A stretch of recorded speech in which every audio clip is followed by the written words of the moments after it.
Bienvenue dans Autour du nous. Pourquoi la famille est considérée comme les piliers de la société?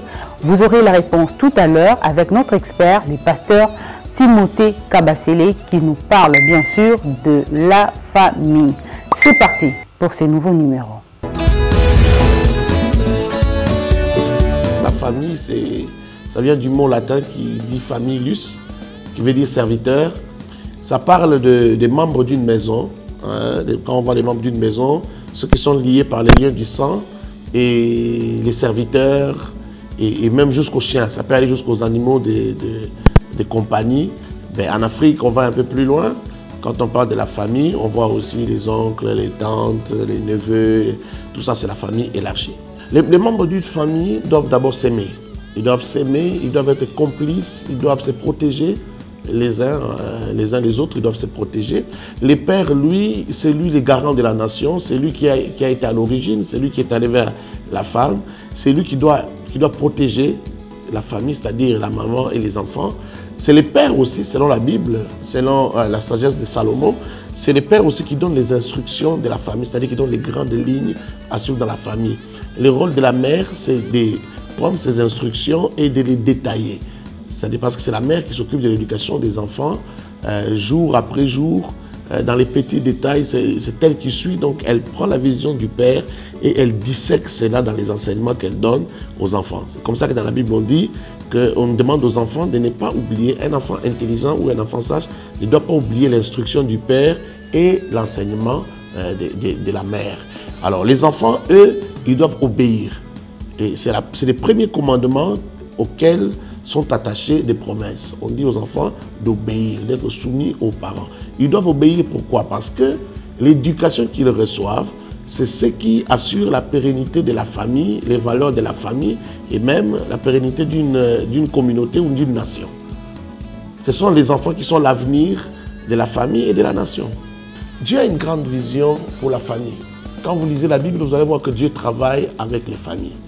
Dieu, lorsqu'il commence un travail, il veut que les fruits de son travail ou les produits de son travail puissent être pérennisés, puissent durer des générations après générations. Et le seul moyen de produire et de garder pérennes les résultats du travail qu'on a fait, c'est de passer par la famille, d'utiliser la famille. Parce que la famille se multiplie et vit des générations après générations. C'est comme ça que Dieu, quand vous lisez dans Genèse 18, versets 18 à 19, Dieu explique aux hommes qui marchent avec lui, il dit « Abraham ici deviendra certainement une grande nation. » Et Abraham, c'est l'homme que j'ai choisi pour que, après lui, il donne des instructions à sa maison, à sa postérité, qu'il donne des instructions afin qu'après lui, toute sa famille puisse garder ma parole, puisse garder la crainte de l'Éternel pour accomplir les desseins de Dieu. Donc, Dieu va réussir. Aujourd'hui, si on parle de Jésus, c'est parce que Dieu a travaillé avec une famille. Donc, Dieu travaille avec des familles. Il faut comprendre que la famille, c'est le cadre dans lequel on inculque des valeurs, on inculque la vision qu'on a de l'humanité, la vision qu'on a de l'homme, la vision qu'on a de la société. C'est dans la famille qu'on inculque cela. Les valeurs, les croyances, la foi, c'est là qu'on inculque cela. Et quand on veut bâtir une grande nation, comme le Congo veut bâtir une grande nation, il faudrait que l'État ou la nation travaille en synergie avec la famille pour définir quel est le type d'homme nous voulons avoir. Pour une personne qui n'a pas de famille, qui se retrouve seule, sans famille, surtout s'il est très jeune, ce qu'il doit faire, c'est de se greffer à une famille. Essayer de se greffer dans une famille modèle pour apprendre les valeurs qu'on inculque aux membres de cette famille-là, afin d'en bénéficier et savoir se définir lui-même dans la vie comme un citoyen normal. Et prendre une revanche contre la vie. Une revanche, c'est-à-dire former une famille, une vraie famille que lui n'a pas eu la chance d'avoir. Quelles conséquences pour les familles brisées? C'est triste avoir des familles brisées ou se retrouver dans une situation d'une famille brisée. C'est triste parce qu'aujourd'hui c'est démontré scientifiquement par les statistiques que la plupart des bandits, des grands chemins, des tueurs en série proviennent des familles brisées. Des familles brisées, des familles récomposées, ainsi de suite. Donc, c'est une grande catastrophe que d'avoir des familles brisées. C'est une grande catastrophe pour l'humanité et c'est la cause de beaucoup de problèmes dans l'humanité.